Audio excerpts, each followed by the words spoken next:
So there was this show on E about 20-something years ago, Girls Next Door.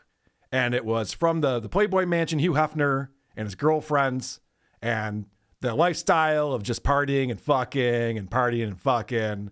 And the hot one, Kendra, has nothing to do with these people anymore. So now we're left with Holly, who's also pretty hot. I don't know which one I like better out of those two. And Bridget, who are now what they're doing is rewatching the old E reality show and then doing a podcast about what they saw on the show, which seems ponderous to me. I know a lot of actors are doing this with their old scripted shows. At least then there was a script and maybe some behind the scenes stuff. This is just like, it was already reality. I mean, kind of. Obviously, it's quite scripted. In fact, I love that Bryan's here because Bryan was on a TV show for a long time, that you probably have some insight as to how these types of things actually do get produced. I do. And we actually, for Patreon, we do a retrospective of Comic Book Men, the show that I was on.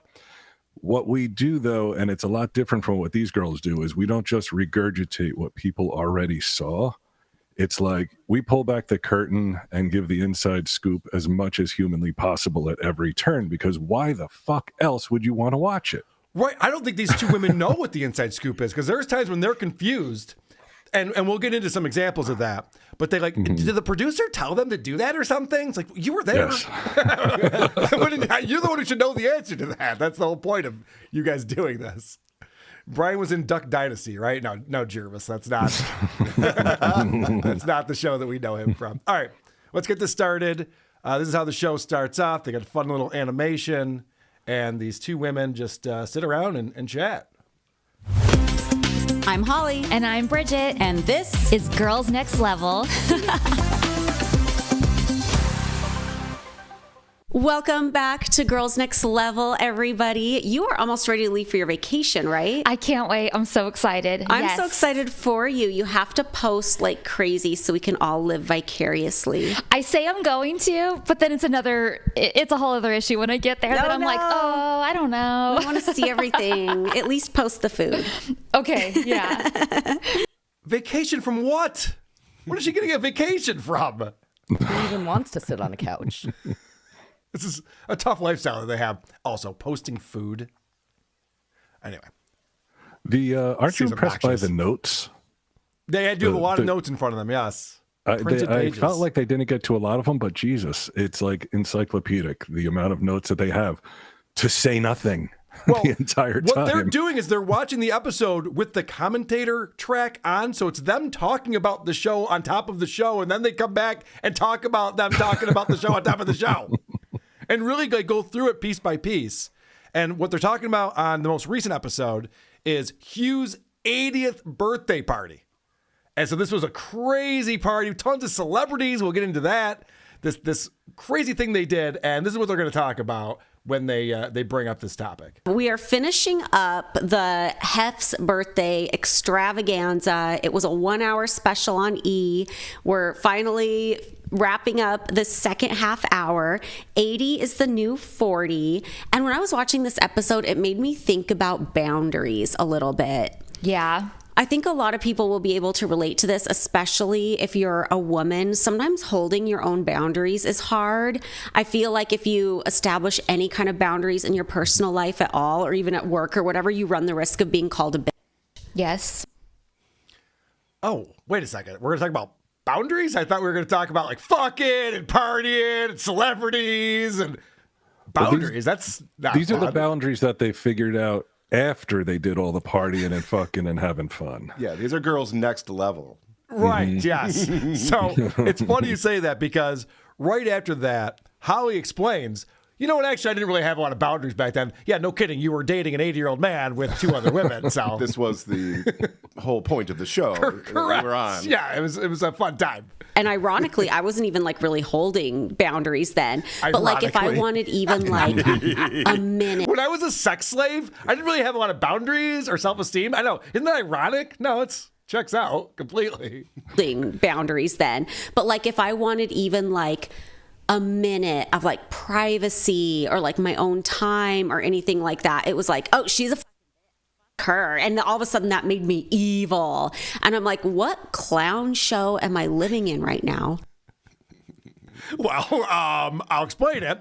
You were on E! Entertainment Television having your life filmed while fucking a man who's 60 years older than you and partying with celebrities. So that's the clown show that you were living in, if you need to know. That's a show I'd like to pitch for me and Mary Beth. I can't get the celebrities. I can't get the mansion. I can get the banging the guy 60 years older than you down. That's all I got. At least 80's the new 40. That's part of the formula, I think. Yeah. If you want the isotopes to show up and rock out, we can do that. Let me tell you something too, Chris. That like as you get older, that's all bullshit. Because I feel like 55 is the new 65. I constantly have ailments and health issues. Yeah. Who are we kidding here? All right. What did you pick up on, Brian? What do you want to play? Well, I have a summation of the show from me. That would be my clip number 3. Okay.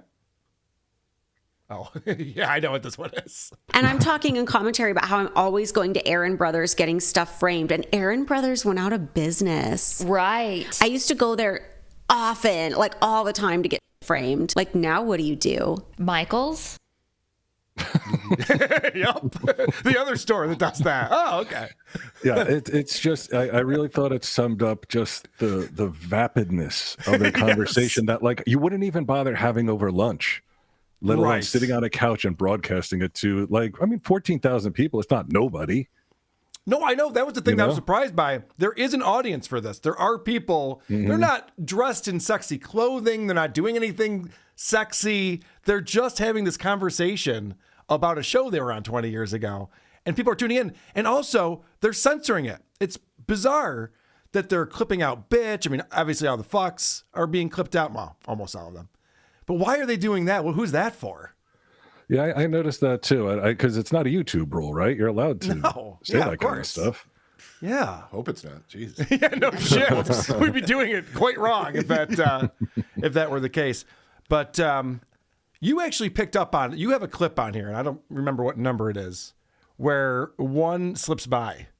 Do you remember where that is? Curse slips by? Yeah. I don't know which one. Oh, okay, we'll get to it. No, it's okay. We'll get to it later. Well, Brian sent me over some timestamps, and we had a lot of stuff that lined up with things I had already clipped. But one of the things that you sent me was they just let fuck run out, and I didn't even pick up on it until I went back to find your time stamp, and I went, oh shit, that's terrible. What are they thinking? What's the point of all of this if you miss a fuck and you're censoring everything else? All right, if you ever wanted to wonder how dingy these broads actually are, I have a pretty good example of that. So that reminds me though. So when I went home last time, I found the Barachi dress that I had custom made for my Bridget Sexiest Beaches premiere. I like that one because it has shells on it. Yeah, we put the shells on it and everything. It has shells on it. I like that one that has the shells on it. We put the shells on pretty it. Shells. Wasn't that fun? It's so funny.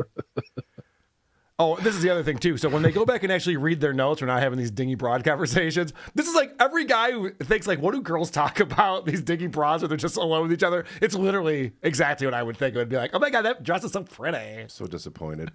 It's really, really just as good as it seems. Yeah. You know? So they're talking about the show finally. They're going through their notes. And I thought this was an important note that they wrote down. Courtney looks hot. Courtney looks really hot. Courtney's in the room. Courtney Culkin, a Playmate. She looks hot in her leopard print outfit. A Playboy Playmate looked attractive on the TV show. Brilliant commentary, ladies. You're not going to hear this anywhere else. No. This kind of stuff. You heard it here first, for sure. That's about as spicy as it gets. Yeah, I think so. So they get into this whole thing where it turns out this guy, Hugh Hefner, and there's a whole documentary series about him that's coming out now. And I don't know why at the time he was celebrated for everything he did, even though it seems like he was maybe a bit controlling. So Holly's going to talk about what her responsibilities were during this party, this 80th birthday party that they're throwing for Hef. Is it cuts to me in interview and I'm saying that I don't really have any responsibilities at Hef's party, which is like, gag me with a spoon. Like, I mean, some of the things I'm saying in this are true, but some of them aren't. That's the first big lie. I don't have any responsibilities. What the I'm required to sit there at his side the whole time. I'm required to walk down the stairs at a particular time, take a certain amount of pictures, follow him to the table, sit next to him the entire night unless I have to leave for 2 minutes to take a pee. I can get up and dance in front of the table a little bit if he gets up and dances and if some of the other girls get up and dance, but I can't really leave him alone. And I have to like greet everybody that comes up and poses for pictures. And it just makes me so mad when I watch myself in these interviews because it's like, I have to go to bat for him and like make everything seem so normal. Now, that all sounds crazy to me. I assume that there's some dynamic there with how Hef wants his girls to behave, especially on a TV show and a party and things like that. But she knows specifically when she can get up and dance and where she can dance and how long she can dance for until she has to sit back down again next to Hef and act like she's in love with this guy. Yeah. There must have been a conversation then, right? I want to see footage of her getting up and dancing and him just shaking his head. No, Nope, not right now. Yeah. Holly, got thin ice. Yeah, we talked about that. We talked about this, literally. Don't all of those things seem like small concessions compared to being in your 20s and fucking an 80-year-old guy? Yeah, you're right. Like, I had to walk down the stairs at 2 o'clock. I had to sit next to him at a party. And, you know, sometimes I wanted to dance and he wasn't cool with it. Well, none of those seem like a big deal. Fair enough, if you say so. So the other thing that's going on is these parties, you got Bill Maher's there, Bill Maher showing up, guys like Bill Maher are there. And it's because single celebrities can get laid pretty easily at these parties. And so they talk about that here. But after I moved into the mansion, I think I just saw so much with like the other girlfriends and a lot of the other people that were around just laying down for any celebrity that came along, like wanted to every celebrity they saw, which if you want to do that, like by all means, like get your shit. But it was just a lot. And I just saw so many people get like run through, and like I had like my own experiences I didn't love at the mansion. And I just got really turned off on celebrity worship. I can see why this was a popular spot in Hollywood. I can see why a lot of the celebs wanted to hang out there. Yeah. Pretty fun time. Get your shit. It sounds great. I would have liked to be there. I'm going to be honest. I know. The way she's explaining it, she's like, I have some regrets, but it was pretty fucking awesome. Yeah. Honestly. But. She also, if you could play my clip number 4, this was another example of Holly saying she's not judgy.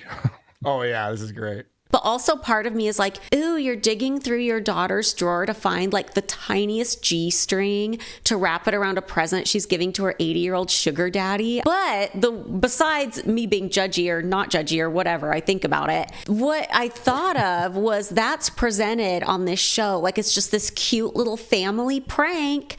But like you can't rehearse your striptease in front of your stepdad, who's fully closing his eyes at the end, by the way, if any of you watch the footage carefully. But that's portrayed as like so gross and scandalous and what the fuck is she doing? But like Patty can like dig out the G-string and put it around a present for Hef, and like that's just cute and family and funny. Yeah, it's fucking weird that you guys are all dating this old man. That's why we watch the show. Yeah. It's bizarre. And no matter how, she's like, whether that sounds judgy or not judgy, it's like, no, it's judgy. And it's okay. Yeah, you should be. Okay, you should be judging it more than that. Because it does seem weird, yeah. It's extremely weird. And I couldn't believe they actually said this. You pulled the exact same timestamp, Bryan, because they could not say this with a straight face. They wanted to, but they could not. We have some dignity, people. Bridget just like, okay. Spit take. That made me laugh. Yeah, if you say so, okay. All right, let's talk about the celebrities that were hanging out at these parties and how fun that was. But yeah, they showed Owen Wilson, Bill Maher, of course, Donald Trump. They show Bill Maher every single time. Every time. I wonder if Bill Maher's IMDb page is filled up with like Girls Next Door, Girls Next Door, Girls Next Door. Ivanka Trump, Paris Hilton, Steve Valentine, Farrah Fawcett. So I looked it up, and Bill Maher did make 3 appearances on the show Girls Next Door. He also appeared on Kendra on Top, which was a spinoff of the show that later appeared with one of the stars of the show. So, yes. I'm not sure. He's my hero. He's crazy. He's having a good time. Do you know why they don't like Kendra? I'm not familiar with this. Like, I remember the show being on the air. I never watched it, but I thought they were all three were friends. Bryan, I do a lot of work for this show, Yeah. but I will not research why Kendra and Holly don't like each other. I refuse to start doing those Google searches for this fucking show. There's no way in hell. Good taste, sir. I'm gonna look it up and give you the lowdown. Wait, hold on a second. Let me do this. I am just one man. I cannot possibly look up why some of Hef's girlfriends from the early 2000s are no longer on speaking terms. Can you squeeze out a tear? I was going to, and then Bryan started laughing.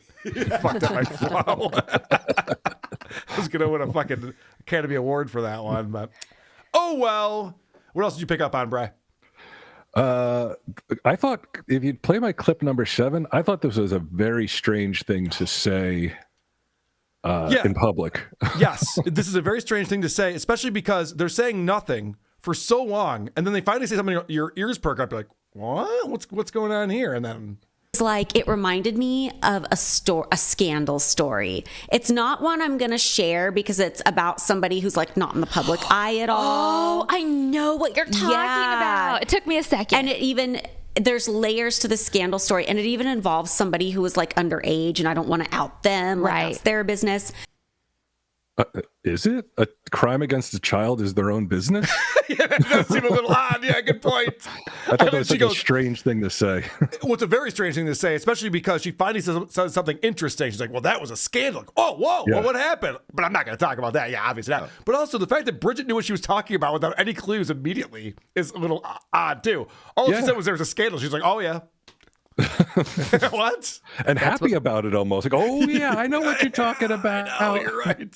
That's what happens when you share Hugh Hefner's dick. Is that what happens? Yeah, you become connected. Oh, speaking of sharing Hef's dick, I thought this was insane. So they're talking about Kendra at the party, and she's got her jungle juice. Oh. Yeah. She's a fan of the jungle juice, just like Tommy from MSCS Media. Did you notice we have a giant punch bowl on our table?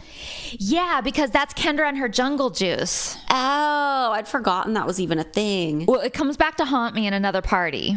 What do you mean? Well, I feel like I should save it for that party, maybe. I want to know now. Yeah, I don't care either way, honestly. Well, there was a juice with alcohol in it. I mean, please, dish. What happened? Wow, amazing. So they talk more about what was going on with the jungle juice.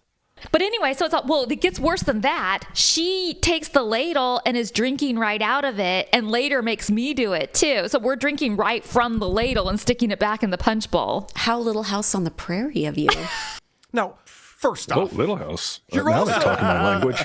You're also sucking the same dick. Yeah. So this idea is just like, oh my God, I drink from the same ladle as her. Oh, gross. Like, what are you talking about? But yes, I did want to address the Little House on the Prairie reference, since we do have an expert here on Little House on the Prairie. So which episode do they drink jungle juice right out of the ladle? Not out of the ladle, but there are a couple episodes where some jungle juice gets Mr. Edwards into trouble. Uh-oh. He gets kicked out of the house. Can't stop his drinking. Yeah. Mr. Edwards, come on. Got to get your shit together out of this prairie. I don't let Mary Beth watch the Mr. Edwards episodes because she has a crush on him. Well, you're very controlling. You're like Hef. Oh, yeah. Exactly like Hef. Was that your doorbell? Yeah. That was my doorbell. I don't know why there shouldn't be anybody at my door. I don't know why they're here.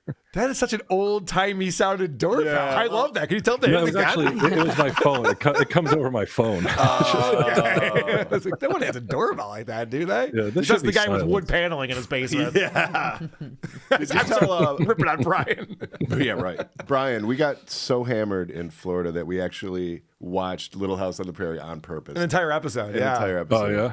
Yeah, we were out by the pool, and that happened to be on TV, and I went, all right, let's see what this is all about, since Bryan loves it so much.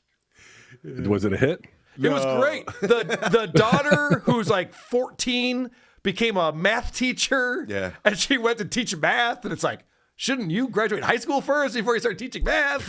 Even back then, teachers had no respect. Oh, yeah, she got no respect from the kids. Back then, if you wanted to be a teacher bad enough, they're like, fine, just be a teacher. Yeah. It's pretty funny. All right. So they're talking about at the party, at the Playboy Mansion, you have the whole outdoor area with the pool, and they have a stage set up, and there's artists performing. But all the way off to the one end, there's this little area set up with a camera, and you can go and film things for Playboy.com. So you can make these little videos, and they post it up on their website. And just kind of like its own little enclave so that people who want to go get filmed for Playboy.com, like that's their choice. It's not really cutting into like the privacy of the party. Right. Privacy of the party? This is a 2-part episode on E! On cable television. There's nothing private. They listed every celebrity who was there. What's the private part of this? What are you talking about? They seem to not have a grasp on the show that they were on. Right. They seem to be very confused about what was going on. Yeah, they were and like the living way these lives. things went on. Like if you play my clip 10, like Holly is mad that editing is a thing. Yeah. But the way they cut it on the show is it makes it look like she's in front of our table singing to Hef, and we're like standing up and applauding. And one of the reasons I wanted to point this out is somebody was posted this clip on TikTok a long time ago, and I went to go comment on it. And I saw in the comments somebody was writing, "Oh my God, Holly looks so jealous right now." Which if you look at the footage, I don't think I look jealous, but we didn't even see Paris do that. Like Right. what we're standing up and applauding for, I think, is 3-6 Mafia. She's so beside herself. Yeah. And it's just like how deep in I don't know how deep into the series they were that she finally realized like, oh shit, they're gonna cut stuff to make it look like something it isn't. Yeah.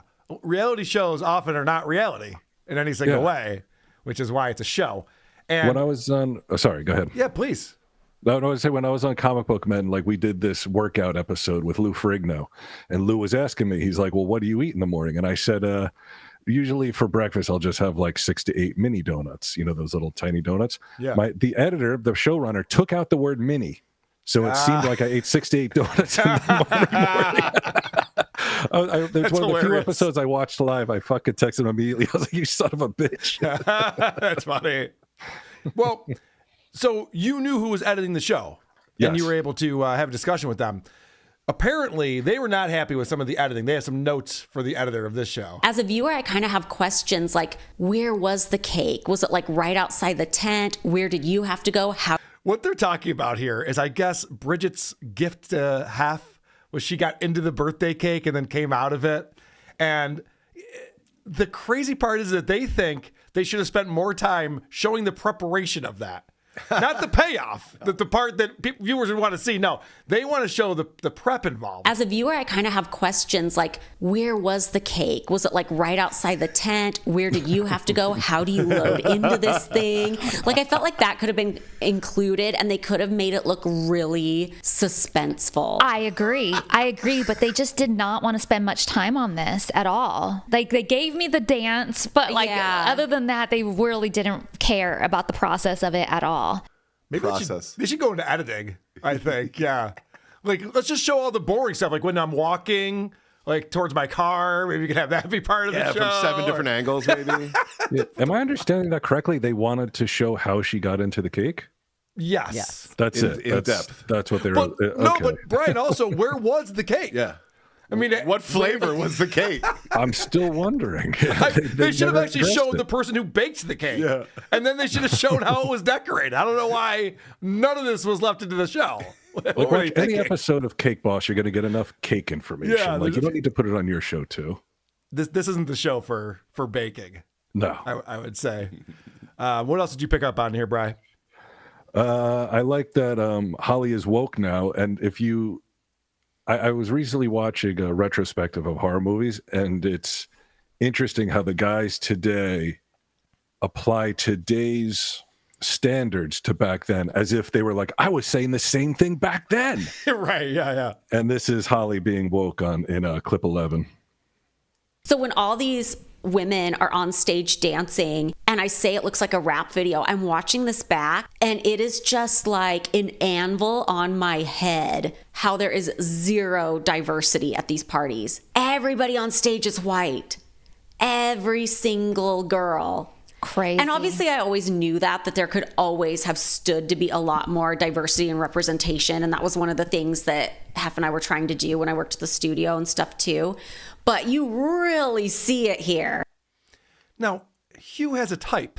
Can we all agree on this? It's not just white people. It's blonde-haired white women who are 5'9" and have perfect bodies. With fake boobs. With fake boobs and a very low IQ. Like, he has a type. It's not just racial, I would say. Yeah, but I mean, she was like, that's one of the things Hef and I were working on. If Hef wanted there to be more diversity, that's all it would have taken. Pretty fucking easy to do, Yeah. And hindsight is always 20/20. I mean, it's so easy to say this is what I wanted back then. Of course, yeah. You were the hero, I'm sure, yeah. Mm-hmm. Oh, so you're not going to beat out Ebony. It's the best magazine. Like, they got that market cornered, so you just do your Playboy thing and work in your space. Stay in your lane. Stay in your lane. Exactly. Now, you're going to be shocked to find out that part of the editing of these reality shows is they make things seem more interesting than they actually were. And they clipped things in that didn't actually happen. So we are finally walking downstairs for this big party. And do they add fake applause? Probably. I feel like they are known for that. Yeah, like I think there were probably like close friends of Hef's who were there at the party early. And when we walked down, they'd probably like clap and like be supportive and cute. But I don't think it was that much applause. Yeah, it's probably true. They probably sweetened it a bit, I would imagine, in post. Yeah, that was one of my clips too, where I was like, the girls finally figure out how reality TV editing works. No shit, Sean! No shit! That's funny stuff. What else do I have on here? Oh, this is very, very fascinating stuff. So they're talking about their outfits. I know, I'm shocking that they would do that. And Holly's not talking about the outfit she wore. She's talking about the outfit she wanted to make but never got around to. Oh, that's compelling. I went to this place in LA called Mother Pluckers. I've been to Mother Pluckers. That sells feathers. So had the peacock outfit. And I talk in commentary about wanting to eventually do a white peacock outfit, which I didn't get around to doing, but that would have been cute. It would have been really pretty. So she already talked about this on the commentary track. It's so uninteresting. And then she had to bring it up again here and explain, like, I want to do this thing and it would have been great. She's like, yeah, that would have been great. Really pretty. Really pretty. Also, are you guys picking up on the fact that they keep looking at the camera and it's weird? It's kind of awkward. Like, usually when you have a show like this, the two hosts look at each other. Like they're having a conversation. I also watched an episode prior to this. I watched the episode before this, and she addresses that she enjoys breaking the fourth wall and looking into the camera. Oh, I don't. Yeah, me neither. That's what she said though. I think it's awkward. And let's keep in mind, these women are children. I played a little bit of this clip on the teaser last week, but I had to bring it back again. You could have made a flip book. Oh, I could Remember do flip books? I still could. I have all of them. I love flip books. They're so funny. I used to have this one when I was a kid from the Disney store, and you flip it, and it's Cinderella's dress going from like rags to the dress. Ooh, I like that one. I haven't seen a flip book in a milli. You know what? There used to be like a party favor that I went to where you step in like a photo booth type thing, and it makes and you do like a whole like little thing, and then it makes a flip book out of it. Oh, that's cool. Yeah, it was a Perez Hilton party, I think. Had that little thing there. Flip books are so funny. She's too dumb to operate a DVD player, so that's what she watches. What show am I going to watch today? Maybe I'll watch this one. It's so funny. She really Holly comes off as like dead inside. Like when she laughs, when she smiles, when she's like she's just like I don't know if it's because she had work done or it's just her. But I mean, I will say this: she doesn't look 44.